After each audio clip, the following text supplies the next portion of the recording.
Have you forgotten who you are? Here is a reminder.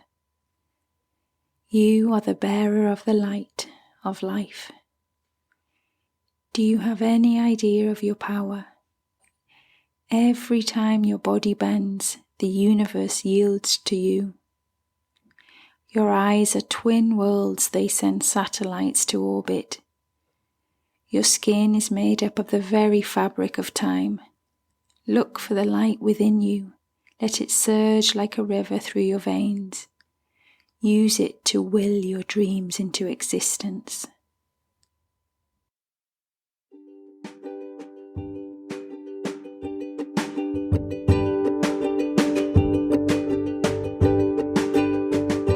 Hello and welcome to Mindfully Thrive with me, your host, Ella Humphreys.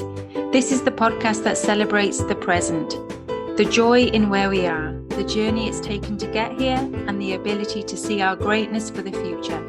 We celebrate female founders, adventure seekers, and creative entrepreneurs who are building their dreams alongside raising babies and any other life commitments that can so easily distract us from the path we truly desire.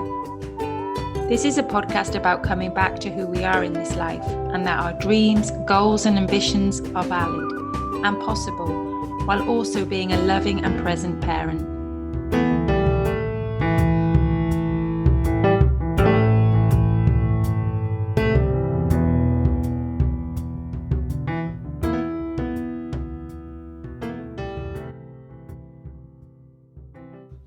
The opening poem, titled Goddess by Lang Leave, was shared as a favourite of my gifted and adorable new Welsh mate, my guest today, Amy Swann.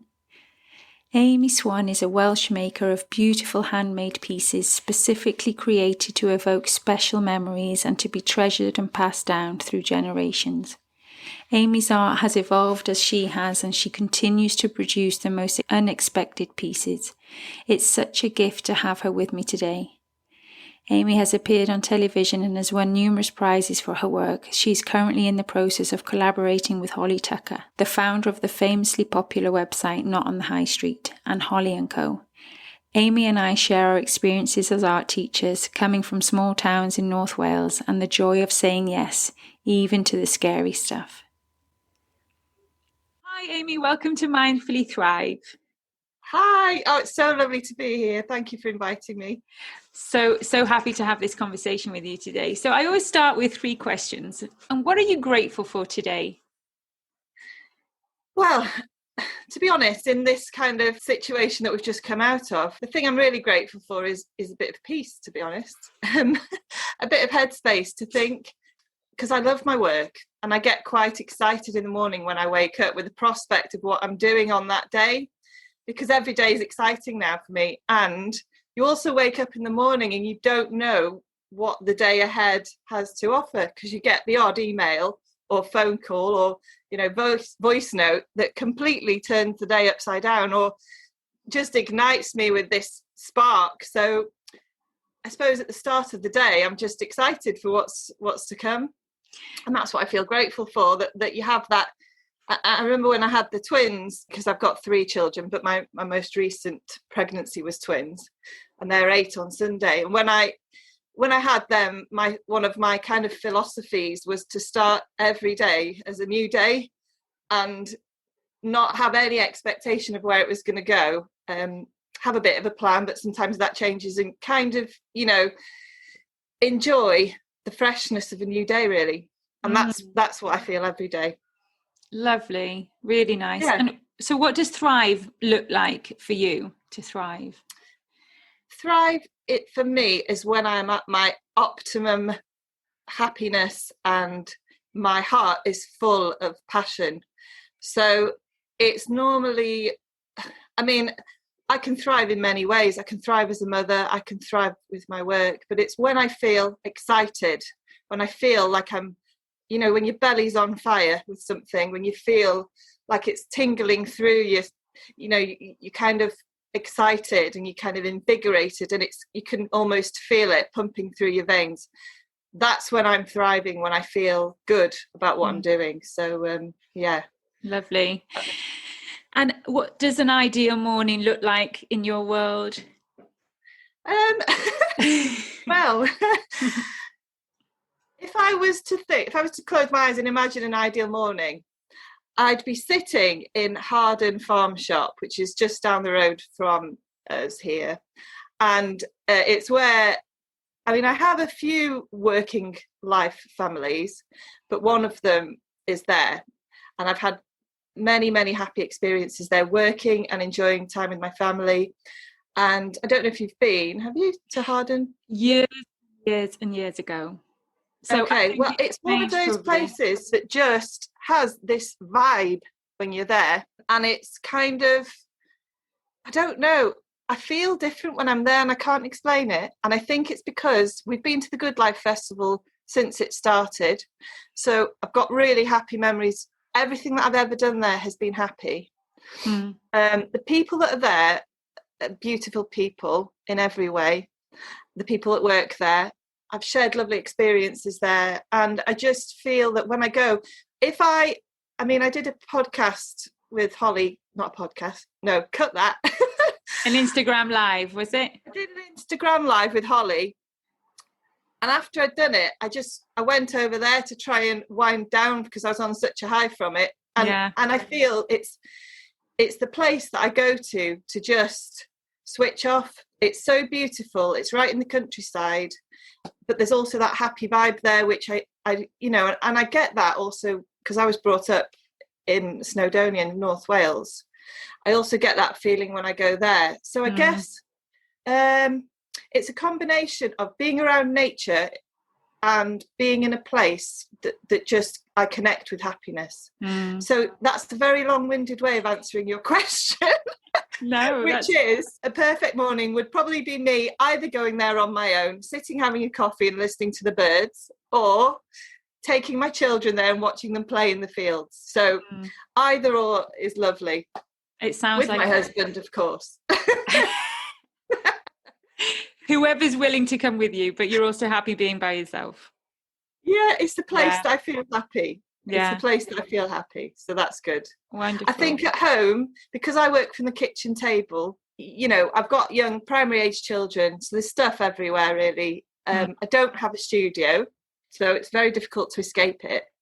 I think to declutter your mind, you have to be in an uncluttered space, don't you, really? Yeah. And because my work is on the kitchen table, it's kind of divided in half. So it's half my work and half where we sit and eat at the moment. One eye is always on something else that's going on at the end. I'm always thinking about it or thinking, what can I do next or what have I got to do on the list? So it's, Could you share a little bit about your work? What is it that you're working on at this moment? So, but what specifically are you working on right now? Okay, so there's a couple of plates spinning. There's always a few plates spinning with me, so it's quite difficult to manage that at times because obviously as a creative, it's an constantly evolving picture. And I think now that social media plays a part in it, you just never know who's going to see you from day to day and where that's going to lead. So I had a feature in Period Living recently, which has just generated a big surge of work. So I'm working on that at the moment. They did a sort of a little profile on my work and they shared some images and they did a little interview with me. And because I've now got a shop, people, they saw some pieces that were there and they just went over to my shop. So that was great.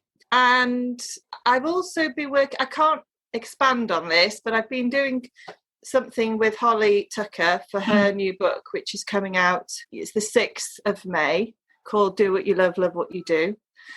And I think, she's written a book and then there's products that are linked to the book. And I've been very, very fortunate to have produced one of those products. Yeah, I've just signed that off as well. So that'll be very exciting when it all comes out in a couple of weeks. Up till now, it's been top secret and I'm not allowed to talk about it. But I can say that I've been a part of it, but I can't say what I've done. So that's good. What was the date for that coming out? The 6th? 6th of May. Wow, yeah. So soon. That's excellent. Really excited to look out for that. You, since school, could you give us a bit of background about your journey? So did you study art at school and continue that path? Art's been my one true love all my life, I think. when you're a child, I think if you're artistic, you're kind of labelled as a dreamer, aren't you? A daydreamer. And I always like to sort of wander off and draw and make things, and even if it was outside making dens and things like that, I was always a creative child. Were your parents artistic? Yeah. My dad, he works for the Countryside Commission for Wales, so he's kind of very much in tune with nature, which is creative because it's embracing the world around us and responding to something visual. My mum, she's just a creative mum, so she kind of used to make our birthday cakes when we were little and craft together and things like that. Yeah, and there's a history of it in the family as well. I won't go back over generations, but there's definitely, I'd say, a golden thread that runs through the family. And it's always something that was encouraged, as a child. I was going to ask, were you supportive then? You were being supported when you went into your adult life? And if anyone that knows me or would have, would see that it's in me. So to not encourage that would have been a travesty, really. Yeah. My sister's a drama teacher as well, so it's just me and her, but there's a definite creative thread, that runs through both of us. No, it was definitely encouraged, yeah. And I think the weird thing is when you're a child, if you're creative, it can come with the territory of being a child, because I think a lot of children are interested in being creative. Oh, definitely. And then, so I guess there comes a point where to continue with that, you need the encouragement. Yeah, really. It needs to be fed. In the right family, yeah. But then if you're also, because I've always been, I'd say, quite good at it as well, and I've always known it as a part of me. But you can take that for granted as well. And I think at times at school, I almost felt like I needed to, there had to be something else, because it almost felt so much a part of me that I didn't know it was a thing, if you know what I mean. Yeah. Yeah. So it takes time for you to know, oh yeah, I'm good at that, and I can do that. Even though if anyone asked me as a child, I'd probably say I want to be an artist when I grow up. But you still, I grew up, I was an 80s child, so I think at that time you still had to have some academic kind of backup, didn't you? Yeah. So what did you do after school? So I went to Portmadog, which is a little seaside village in town rather, in North Wales. I went to that high school, and then they had a sixth form college in Pwllheli, which was a nice change. It was by the sea and things, and I was very, very fortunate to have an art teacher there that was and still is now a very prominent Welsh artist, as well as being a teacher. And she taught me it was her that changed my life, I would say. And then from there I went to Dolgellau, which is again in North Wales, but in the opposite direction. Yeah. And there the foundation course was run by a team of artists that taught. I didn't know at the time, but now that I look back, I just see they're still going as artists, and they're known within the Welsh arts sort of circuit as being quite prolific. And I was so lucky, because really we had an amazing year working with them, and that really set me up. Because I think, I've been an art teacher myself, and not far off 20 years on and off and in different guises. And I think there's very different there's lots of different types of art teachers, depending on how passionate they are about their subject, really, and whether they practice it in real life as well, And I think all these teachers had their own profile as an artist, and they were also passionate about being Welsh, so that gave me some sense of identity as well, I'd say, within my work. It's strange, the whole, there's so many topics we could talk about, because the Welsh thing is one thing, the artist's life is another. Definitely. Life, I myself as an art teacher, having been brought up and gone to university in Bangor to study as an art teacher, and then I worked in Ysgol Glan Clwyd in St Asaph as an art teacher with an amazing head of department, Caris Jones she was called. She was phenomenal in her way as a teacher. Yeah. She did do her own stuff, but it wasn't for sales. It was just as a hobby. Her passion was really about teaching art and getting the students on board and driving that, which was such an inspiration for me becoming an art teacher, because that was in my foundation years. And it's interesting to see you had the other side where you were taught by fully fledged artists.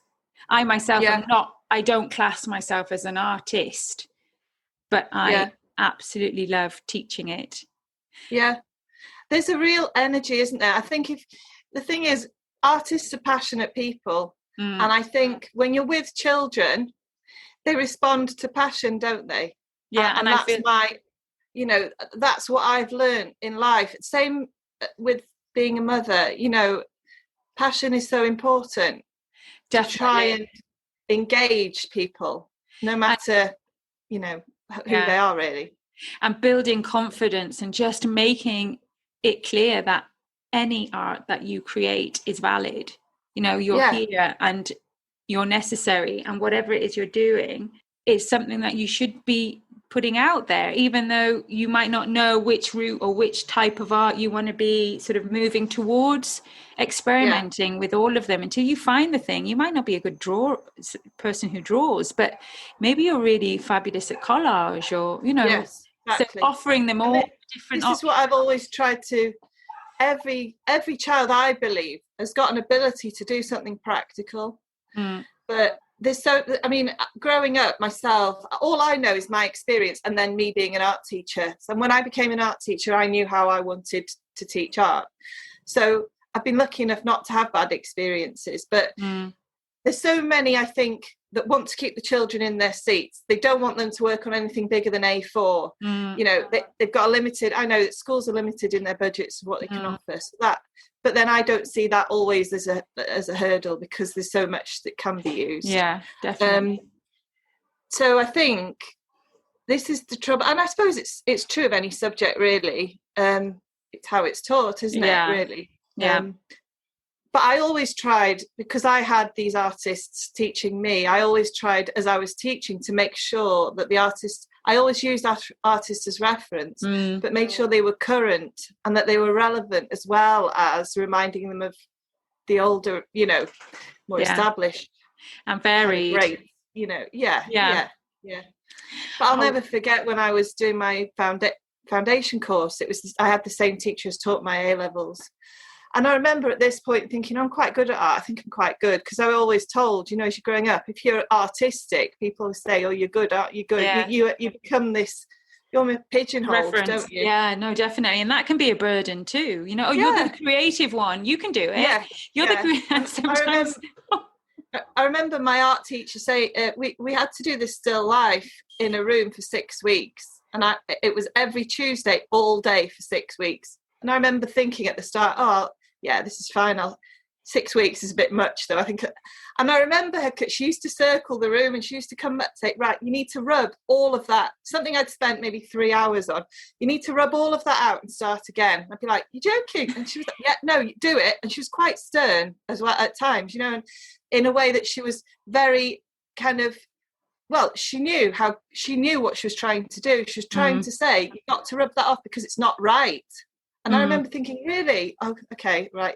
But because at this point I had a relationship, she taught me already for 2 years. I knew she was right, and I trusted her. But I just remember how important that skill was now looking back, to not, attach yourself. You can keep evolving. And you actually, you reach that age when you're a teenager where you start feeling like you know it all as well, don't you? Definitely. And I think it was so good to have somebody like her to ground people, and some children, didn't always respond well to it, but it's just such an important thing to be able to take criticism on board. Definitely. And it's made me a better artist for it, for sure. Yeah, it encompasses many different aspects of, like, your characteristic, the art of being able to let go of things, and not attach yourself too much to certain things, and to be able to grow and evolve. It was about the process. It was about the process. It wasn't about having a beautiful still life picture at the end of it. Yeah. There needed to be holes in the paper to show that you'd spent days adjusting like the handle on a vase or something, Yeah. or I all the marks, all the wear and tear on the paper represented the effort and the time that I'd been putting in to get it right. And I just, that's one thing that I really look back on and think, gosh, yeah. So I tried to apply that to the way I was in a way that when children reach an age, so A level or beyond, where they want to be good, but they need to learn that does take hard work. Yeah, and it takes grafting. Like I say, you have it. If you're creative, you can rest on your laurels a little bit at that age and think, oh, I'm good at art, I'm fine. Yeah, and you do see those ones that are amazingly drawers, illustrators, but they want to stay in their box, they feel comfortable there. They know they can get it right. And then you ask them to experiment and they're like, no, I'm not doing.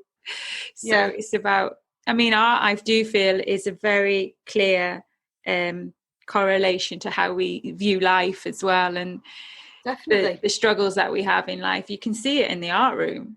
So many things come up for conversation about life in general. And you see such variations, don't you, in children as well, if they're working from the same subject matter, and the response that you get, it's so interesting, isn't it, to see how different and the confidence. It's confidence as well, isn't it, how they go for it with something, and how responsible we are as art teachers, particularly, all teachers in general, but how we respond and how we communicate with them about what they're doing.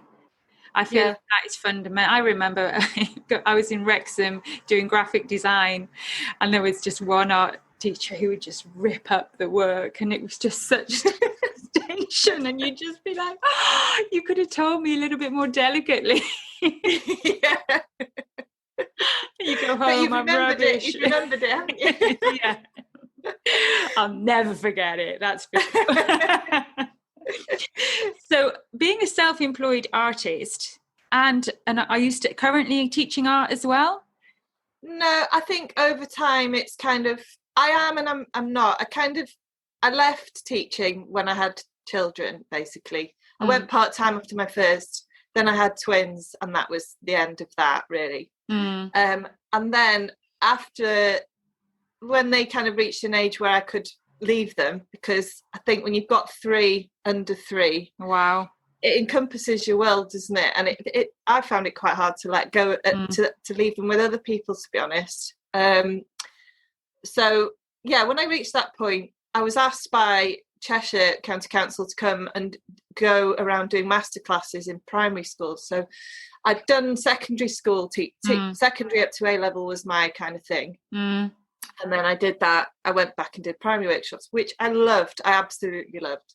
The only downside was that I had to travel quite a way, because I did work in quite deprived areas, where they had more funding, really, to be able to pay for these workshops. But they were great. They were so exciting. And I find if you work with the right primary schools who embrace exciting projects, then, there's nothing more joyful than working with children of that age, to make something. We made a massive BFG in one school just outside. I saw. Liverpool. Amazing. Absolutely outstanding. They said to me, right, if this is going to, it was actually when they have a Giants, do you remember the Giants Festival that they have in Liverpool, where they parade those big Japanese giants? Oh, yeah, right. Yeah, so it was in line with that. And they said, it just needs to be as big and as towering as possible. And I found that so refreshing, to hear a school say that, rather than worrying about the health and safety risks of a massive giant invading the primary school space in the corridor or whatever. And that was the way that when I worked, because I worked in a secondary school that was a visual arts college. So the school was driven by the visual arts. And basically, my team there as well, not my team, I mean the people that worked with me, were dynamic and went out of their way to do the extraordinary things to make it exciting. And I would find it hard to rein in from that a bit. I like to challenge and I like to make it as dynamic as possible. So primary schools do embrace that, I find, quite a bit. And the idea of you coming in and going, doing your project, being with the kids, and then leaving, and then going to another one. Yeah. And it was so interesting because so many of the teachers would often say to me, I can't believe the way that whoever, Jack, Mm-hmm. is responding here, because normally he's so quiet and he's chit-chatting.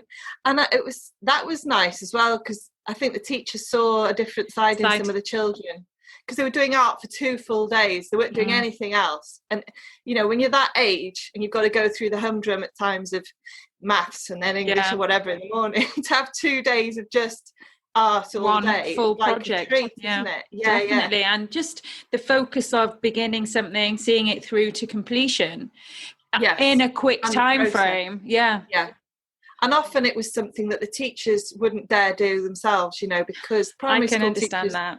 There's a big responsibility on them to tick all the boxes. And I think there's obviously, as with any individual, there's different variations of ability, isn't there?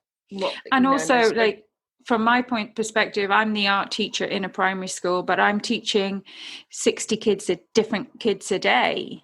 Like the rotation of kids that I have in the classroom and the organisation of you being solely responsible for like a whole year group, which could be 100 kids. It's overwhelming. Whereas I feel like if you're going in and presenting a project, you've got the whole school backing you and supporting you. And they're so excited to see the results, and they really celebrate it. So that's really nice. I did that for a few years, but it was kind of my way of almost tiptoeing away from what I knew, because teaching was my life. And whereas when a family comes along, it does change things. And I think weirdly my life has evolved in line with that. So weirdly or perfectly. Weirdly is the wrong word. Perfectly, as hopefully the stars have all aligned at the right times, and that's kind of worked for me. But so, it's strange, opportunities come along. I still can't decide whether it's luck, good fortune, perfect timing. I just don't know, or whether I'm quite open to things. So that's what I was going to say. The way you described your morning and, the idea of thrive, all of that sort of suggests that you are very much open to whatever's going to come and being in the flow of life. So that you're basically are ready to receive whatever presents itself to you. And that's what excites me, because I think a new day is a new load of possibilities, isn't it? Definitely. I mean, how beautiful to describe it in that way. So you also mentioned at the beginning how you have your kitchen table, like so many other businesses that are based in the home. How do you sort of have that harmony between sort of your creativity and putting your tools down, connect to family? I'm not sure harmony could be the right word. Well, is there any harmony, or there is searching for that? You know what, it's funny because my children don't know the difference. So their home, they live in a creative home, and they're used to seeing plates all over the table with different palettes of paint on. They're used to going to wash their cup and finding a brush floating in the sink. And to them that is harmony in their life. If those things change, they think, what on earth is going on here? And there's artwork all around the house and even in their bedrooms. And I celebrate what they do as well. And their artwork is kind of up around, mixed in with artists that I love. And I think that's beautiful. So I guess the harmony is in what they're born into, isn't it? And it's my husband's creative as well. And, he comes from a creative family. How do you manage like your creative urges or those needs that you have around your family? Do you really try and make sure that you're only acting and creating in the times that your kids are not present, or like how I think I'm most productive when they're not? I really struggled in lockdown. Because it's for me it was really difficult, because I've been a teacher. I am, I still class myself as a teacher, because it never goes away, does it, as a profession? It's in you, and I think you could turn your hand to it any time, really, if you've spent as long as I have doing it. So I had this dilemma of, okay, now I've got to be a teacher to my children, who are probably the most important students I could ever teach. But I also have this passion in my work that is impossible to switch off. So I had a few days, or maybe even weeks, where I was actually crying out of frustration because I didn't know how to channel any of it. I didn't know, there was, none of us really knew how much work we should be doing with our children and where their school day starts and ends and where our work day starts and ends. So I think I found that really hard because, I do quite like to be in my own headspace when I'm working. Because to me, it's quite a spiritual experience as well. Because I suppose I'm connecting with the most pure version of myself when I'm working. So, and that never really goes away. It's always there because the way I live is creative as well. But I probably am really happy when I'm just sitting, listening to music or whatever while I'm painting, and that's my happy place really. But I love being with my children as well. But it's it's hard. I mean, you've got children, haven't you? Yeah, I've got two, and I was teaching homeschooling while teaching online. And I am a creative, whether that's through my writing at the moment or I do lots of sketchnoting. So I read but I draw what it is I've read, and I just really need to have that space, those boundaries of just quiet, my own sort of head space to get things out.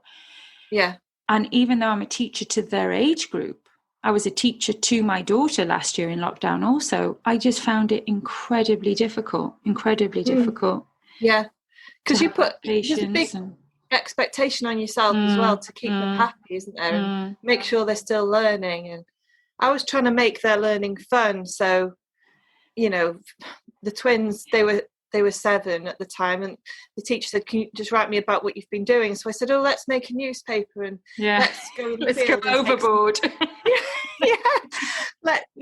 Let's spend half a day just doing the title and thinking about the layout of the page. Amy, I totally get that. Sometimes as a creative, you do go over, like you just push yourself too unnecessarily, and I feel it inside of myself too, like this need to make it elaborate and beautiful, and instead of especially in lockdown, can you just get it done? Show the possibilities, isn't it?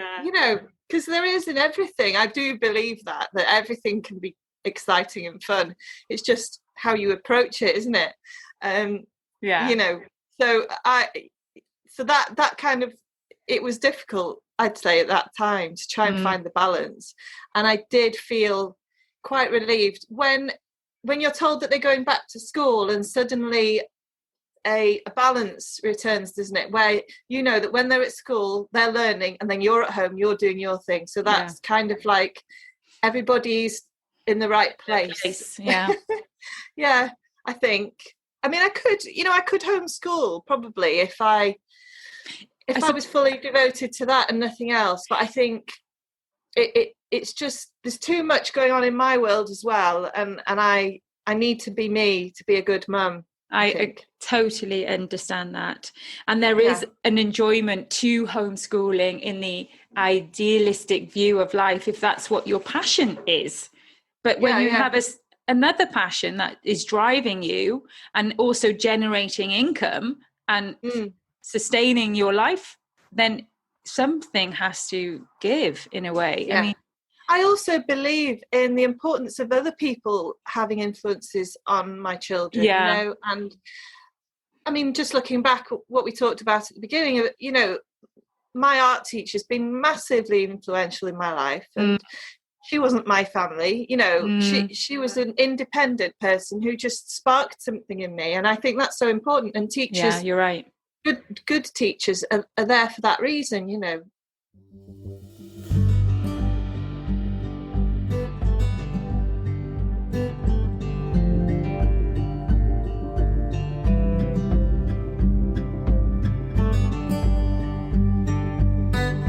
To this moment in the show, I like to have an inspirational pause where I like to ask my guests just some ways that they get some downtime. So I was wondering, are you a reader? Do you read? I do, but I would say my philosophy with my work, when I've had kids and things, has been the night is long if I need it.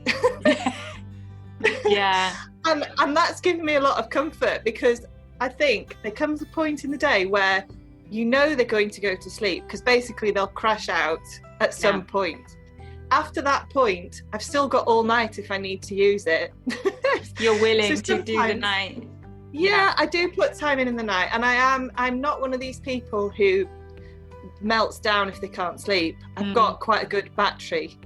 So sometimes when I go to bed, I kind of just, we've got a TV in our room, I switch the TV on and chill out that way. But I do have some books, other than fairy tales, which I have been known to kind of fall asleep while I'm reading. Oh, beautiful idea. What a lovely thing to do. Yeah, they're not just for children. I like to read books, and I also because I like listening to podcasts as well. You know, I like to hear people's take on life and on the world. So if I read, I tend to read sort of books such as Find Your Artistic Voice. Have you heard of that one? No.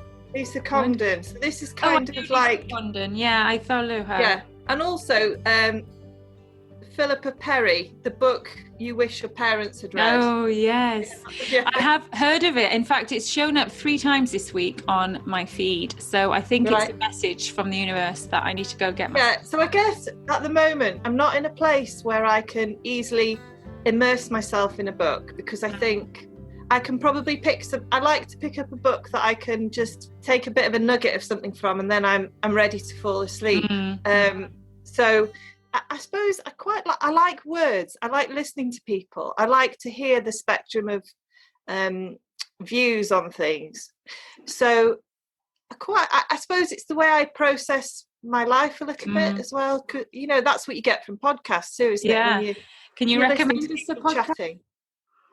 Yeah, I mean, I listen while I'm working. It's either podcasts or music.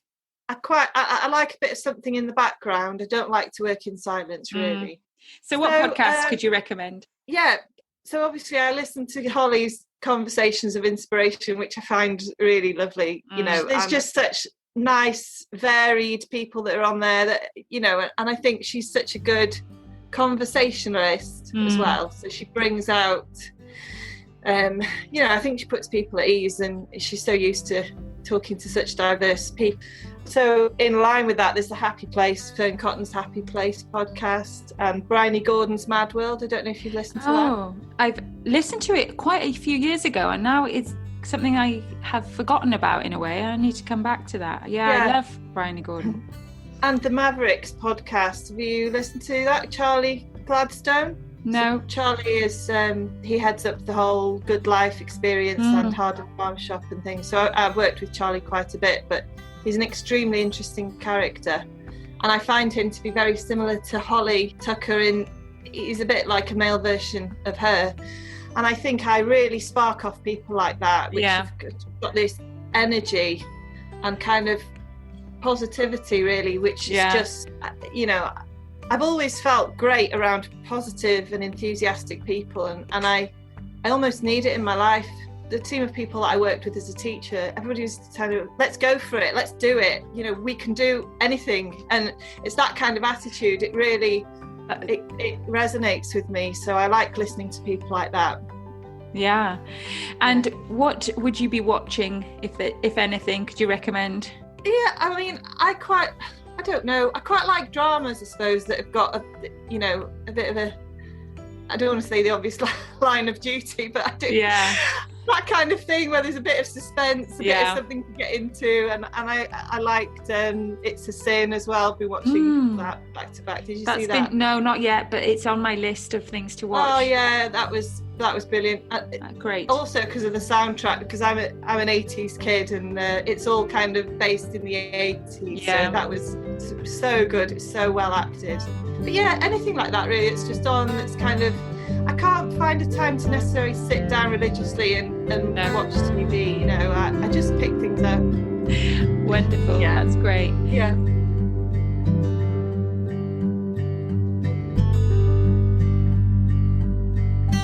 So coming back into like this moment in time and the work that you're doing, and it requires a constant source of creative inspiration. You mentioned in some of your Insta stories, basically it's your world around you is where you gather all your inspiration. Yeah. Would you agree? Are you mostly sort of painting? So yeah, I use acrylics mostly, but I also use watercolours sometimes. It depends on what I'm doing. So a lot of the new stuff that I've been selling in my shop has been acrylics on wood.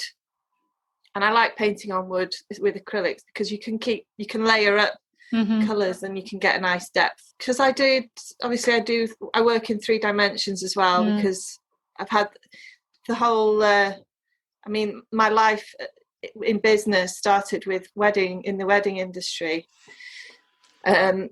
which is weird. Everything that's happened to me has kind of just evolved very naturally. It's not me setting out with an intention. I've kind of let life guide me, I suppose. Because you made beautiful cakes, beautifully decorated. It's more the decoration is the thing that I'm known for, I think. Yeah. So what I felt was I did some cakes for friends when Clara, my firstborn, was a baby, because I think I've always got to be doing something. So this was when I was on maternity leave. I was making something, and I've always been confident working in 3 dimensions as well as 2 dimensions.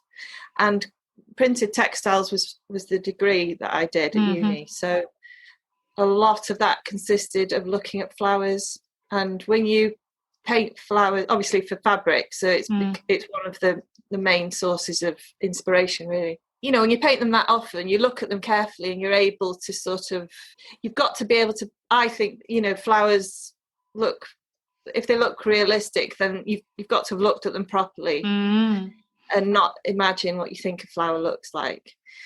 And that includes any imperfections as well. So what I found was, when I was looking at making flowers 3-dimensionally, and you look around at cake makers at the time, a lot of people working with cutters and things, and it was like a formulaic flower rather than a real flower. They are absolutely beautiful, because I was looking through your website, because your Instagram, I didn't realise that you'd actually started. Did you start your business in cake making or cake decoration, let's say? Yeah, I think it was weird because I did a few wedding cakes for friends, and then that one of my friends I suppose you get encouragement, don't you? And then you think, oh yeah, well maybe, because at the time teaching seemed to be something that I wasn't sure about, because I'd started a family and I wondered, how do I navigate from here now? I go part-time, but that still means I'll have to make quite a few compromises, which I don't think I wanted to do at the time. Yeah, I got into doing that.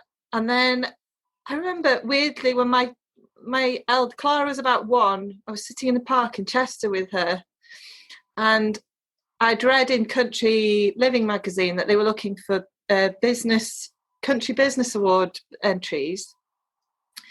And I thought, well, yeah, a lot of people had said that they thought that what I was doing was quite different. So I thought, well, maybe I should send a few pictures in and just see. And I actually was shortlisted for the last 6. So there was a winner, and then there were runner-ups. Yeah, I was shortlisted and invited to London to sort of receive this award in the Physic Gardens in London. And they asked me to make a cake for that event, which I was completely flabbergasted at the time, because I thought, and you're just working in Wales in your home and you're just doing cakes for your friends, and then all of a sudden this national magazine asks you to do a cake for their event. It was like, oh my God. And I just couldn't believe it. But anyway, I did it because I've always thought, opportunity. I can do it. And then there was a business. I remember having a chat with a lady that was there, and she said, what you do is special, but you need to acknowledge that. You take yourself from this situation here, and then you go somewhere like that, in amongst people from the media. And then this lady, I don't know who she was, but she was a business advisor. She said, you need to set your bar high, because what you're doing is different, and you need to acknowledge that. And so you need to price yourself accordingly and all this. And it was just a chat with a glass of wine in her hand, outside in the garden. And I was quite, looking back, that was quite an important conversation, even though it was a random conversation, because she made me realise my worth at the time. And then they gave me that profile in the magazine, and the rest was history, really. Wow. The inquiries started to come in, and then I was doing cakes for people all over the country, a lot in London. So it was good. So that kind of gave me a baseline, really, which is where the profile that I got now started. Because I'd say at the time, so we're going back probably 8 years, where social media started really taking off, even though I wouldn't say I've really got into it properly until, recently. I'd say the last few years I've got my head around it. I wouldn't say I'm any good at it, but it is an amazing resource for artists. It is. What's happened to me recently is all down to Instagram. It really is. And I keep telling my children that, social media gets really bad press for children because it's the scary world that's being promoted. And I try to remind them that actually this has all happened because of social media. So it's not always scary, and it is actually quite great, and it connects you to some amazing people. Conversation would be if it wasn't for Instagram, really. My family is the main factor in the way I've trying to manage my life at the moment. So, there's no way I could connect with the people that I do now if it wasn't for that. Yeah. And also, I've made some really lovely friends on Instagram. I agree. Me too. I send, messages that, after, as the pandemic's kind of happened and everything, I can't wait to see you and give you a real life hug. And you think, gosh, I don't actually really know you that well, but there's something that's connected me to a person, Yeah. And even though you can't physically see people, you can still feel that aura. You still know when they're your kind of people, I think. Oh, definitely so. And it's a little bit like what we were talking about just before we went on to record, like you say, what comes out of social media, it's really entirely up to you. Similarly to lockdown, you can see so much good that has come out of it. How would you say lockdown has influenced or affected your business and your work? It's boomed. I can't say. I mean, I was looking the other night at the kind of what's happened in the shop, and just looking back, because I launched the shop based on, I'd had a conversation with a friend, and she said to me, because I'd drip fed a few products over the last couple of years. I got known for painting baubles at Christmas time, and that started from me trying to raise some money to get stuff for the girls, basically. And that just took off overnight. And then I painted a few other bits, and I kept trying to have these things in the background that were my go-to things that I knew that if I put them out there, I'd make a little bit of money. Yeah. Because it is difficult when you've been on a teaching salary for a long time, and then you kind of go to nothing, and you think, well, where am I going here? And actually last year, before the pandemic, I thought about going back to become a teaching assistant. Yeah. Purely because I knew that I could just, maybe a local primary school that my children go to, I could just use my experience to help, and then just come home, and it would be just about the money there. But anyway, so I'd had a chat with my friend, and she said, if you put all these things together in a shop, I think you'd be quite surprised at how beautiful it would all look. So I thought, I hadn't really thought about that. So I did that, and it caused a real big kind of, a surge of interest, really. And then last Christmas was amazing. I literally didn't stop painting for months. I launched in October because I thought I want to give myself enough time. Yeah. And not knowing what was going to happen with the pandemic, and navigating the children and things. And I did not stop painting. I was painting every day. Wow. So it's just, and then the same things happened at Easter. And what's funny about social media is you don't know what traction or interest has happened since your last, because I try and sort of do it in collections now. So I launch things, so I can have some sort of perspective on where it's going. So the Easter, I thought, oh, Easter, because all my girls have their birthday in April. So I was trying to think, sounds stupid, but, there's times of the year where... it's crazy. But, money seems to fly out a bit. And, Yeah. and it's not about the money, but it's about trying to... Well, it's the juggle and flow. Yeah, and I think Easter is a time... And I knew this year that people would probably celebrate Easter differently because they were at home. So and my work now is very much based on heirloom pieces. So I mean, I love Christmas because for me it's been about Christmas, really, the starting point for this new venture. I go out hunting for unusual decorations because I like to, have this little collection, as many people do now, for their children, that they'll hopefully have on their trees when they're older, remembering their lovely childhood days. So you've really got to hunt down the nice shops to find special things. And I thought, well, there's a definite gap in the market here. And me and my husband, we honeymooned in Austria. And we stayed in a really pretty little village right by a lake. And there was a little wood carver there that had a shop. And every single thing in the shop was hand carved by him. And there were little nativity scenes and little wooden angels and things. And I just said to him, there's nothing, unless it's a craft maker's shop, there's nothing really like that here. No. It was all based around Christmas, and it was all... I mean, at the time, it obviously evolved over the year because we went at Christmas, but it felt really special. And I thought, such a shame that, that's not something that you see in this country. So that's where it kind of, the seed was planted, I suppose, with what I do now. And then that's evolved into me wanting to make pretty heirloom pieces that are cherished. And then, because these heirloom pieces often have a story, don't they, as well? Even if it's just that your mum gave it to you, it's a story. Yeah. Well, I've found that actually only in the last week. My daughter had to bring in a box for school with memorable objects from her grandmother, my mother, who died. And we were just scurrying all over the house for different bits. And I was like, I wish I'd actually separated some things that were specific to each one of my children that would have been from their nonny, and that it could be something that they just kept dropping into, taking some stuff out, and as a way of remembering her, really. Was she Welsh as well, or? From Ruthin. Oh, okay. Oh, lovely. I don't know if it's just what I know, but in my mum's family, who grew up in a very small little village in North Wales, the family heirloom thing seems to be quite a big... I don't know if it's a Welsh thing, or... I mean, it's not, but, it feels like there's little objects that don't hold any value. No. They're just special little things. And and I have got a couple of decorations that my gran had on her Christmas tree on ours as well. And I like that idea, that she comes out every year. Yeah, no, it is beautiful to have the tree full of old artifacts and memories, because it's at Christmas especially that we miss those people and connect to those people. The pause button.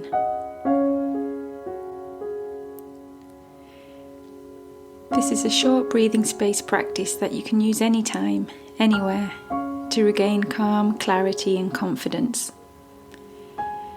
To begin, try to become physically still. So if you're out for a walk, maybe find a bench, or wherever you are, either lying, sitting, even standing is okay. Choose a posture where you'll be as comfortable as possible, and lightly close your eyes.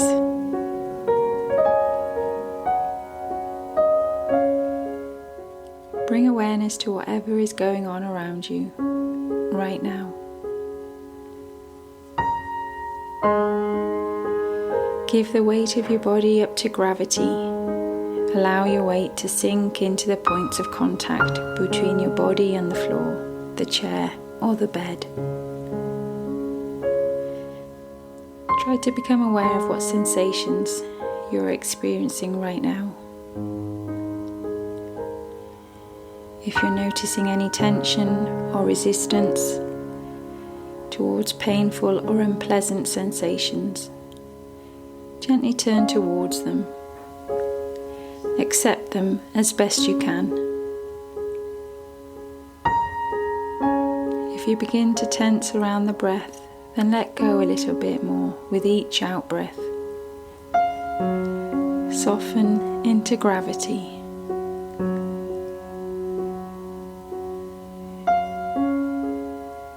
Notice any thoughts as they arise and pass through the mind. See if you can let them come and go without needing to identify their content. Observe them as if they were clouds in the sky. Notice any feelings and emotions as they arise. Can you let these come and go?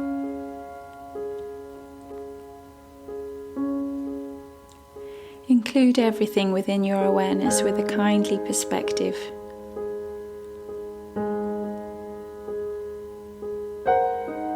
Now allow your awareness to gather around the experience of the breath, deep into the body. Drop your awareness inside the breath and feel the different sensations in the front, back and sides of the torso.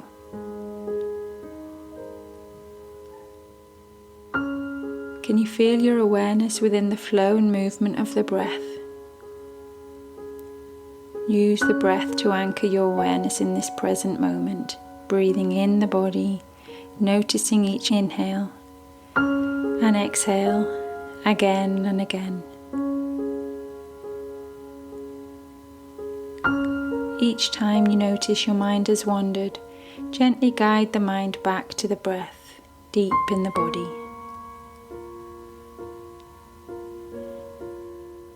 Now gently expand your awareness to include the whole body. Feel the weight and shape of the body as it sits, stands or lies. If you've got any pain or discomfort, make sure your awareness stays open. Cultivate acceptance or acknowledgement for all of your experience. Befriend it. Use the breath to anchor your awareness in the present moment, breathing in the body, noticing each inhale and exhale again and again.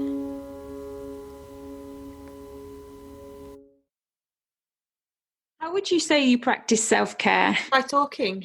Two things maybe. I like talking, and that's my way of downloading my brain, because I've got a busy life and my mind's always thinking about stuff that I'm working on or what I want to do next. And I think the way I kind of cope with that is by chatting to friends or whoever, and kind of, it gets it off my chest and then it's out. So that's kind of it. Also, I'd say just being outside in nature, in the fresh air, because I grew up in a beautiful village, which is very quiet. And I think that's one thing I missed when I moved away, even though when I was 18, I was absolutely desperate to get away, because I think that's North Wales. And then you were like, take me back. And then uni becomes more about getting out. You know, for me, uni was a weird time because that's probably where I lost myself a little bit creatively, because it was about just being in the big wide world, having grown up in such a small place. Where did you go to university? I went to Loughborough. Oh, nice. Which, sort of in between Nottingham and Leicester and Derby, but very university town. It wouldn't have mattered if it was Chester. It was just so different, you know. And I think that's part of that era, though. I think that's an important aspect of that age and going to university. It's about having the opportunity to really disconnect from who you used to be, discover who you want to be, and and to be free of any of the shackles that you know that you've kind of stuck with. Because in a small community, you do the same sort of things, don't you? And you go out. I mean, we used to go out with friends and hang out in the streets. Go to the cinema every Friday night. You know, it's the same. There wasn't much to do. I mean, no, but still, I go back now, and I couldn't. It's where I'm at complete peace with myself when I go back there now. Yeah, because there's nothing like the peace that you get in that part of the world where you don't hear the cars in the distance, you can just hear nature. And I think something I really missed, and which I try to bring into my work now, is the cycle, the yearly cycle. I'm really, really interested in that, and the traditions that come with it, and the country way, if you know what I mean. You know, like when I was a child, I always remember this time of year looking out for lambs. That was the sign of spring. And my kids don't really notice that anymore, because we live in the country, but it's not right. You know, I looked out of my bedroom window and you'd say, oh, the first lamb's born, you know, that meant spring was coming. Or my mum would always be like, listen out for the cuckoo, you know, in May and things like that. Yeah. The smell that you get in the autumn when the leaves are turning, there's a smell. You don't notice it here, but when you go there, you really do. And it's those things. And the winter, you know, Christmas Eve, I know stepping out of the door on Christmas Eve at home, looking up to the sky and seeing the stars. I don't get that feeling here because it's different, you know. That's so special to that. So I'm sure I'll end up, probably as we do in life, going back. In, you know, as I get older and as this phase of my life changes again. Yeah. That's spiritually where I belong. I understand. I resonate with that, definitely. Yeah. And like we've talked about those boxes of heirlooms and memories, what would you say is the one piece of advice that you want your kids to cherish forever? It's really hard because I'm quite a wordy person, and I know as a kid I used to write quotes down all the time. I had a book where I wrote quotes because they somehow resonate with me. But I think, just to work hard and be nice to people. I think I want them to find their passion and understand that, you know, that is important, because that's kind of your fuel in life, I think. What I found in my experience is to be happy, smiley, positive has got me a long way, I think. Yeah. To be and authentic. To be true to yourself as well, to be the most authentic version of yourself that you can be. And I think my children are that, and I see that in them already. And they're all very different. And my twins are like chalk and cheese, but still brilliant characters, but just very, very different. And I hope that continues to stay with them. I don't know. All you can do really is, if you have that grounding of being true to yourself, I hope that they see that in the way I live as well. Well, I think you're an excellent example for them to live by, seeing their mother being that creative person that you need to be who you really are. Amy, thank you so much. It's been a beautiful conversation. I really enjoyed it. Oh, so have I. I could carry on, as you could probably tell. I've just got another drink on the go here now. Coffee, might I add, nothing stronger.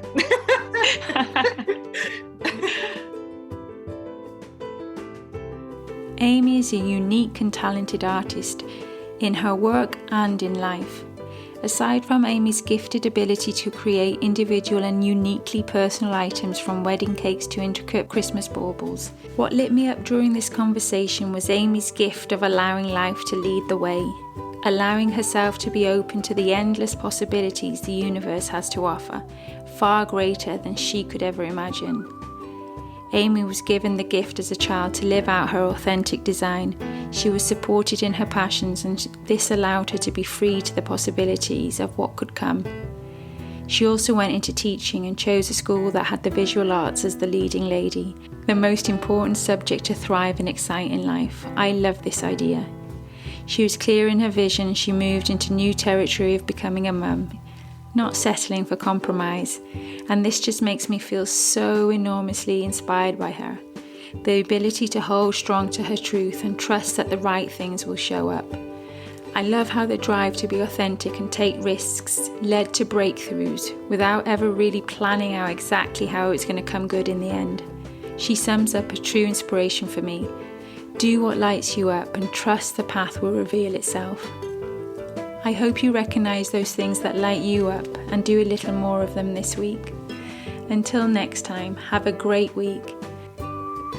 Please go ahead and share and leave a review on Apple Podcasts, and I'll be your forever friend.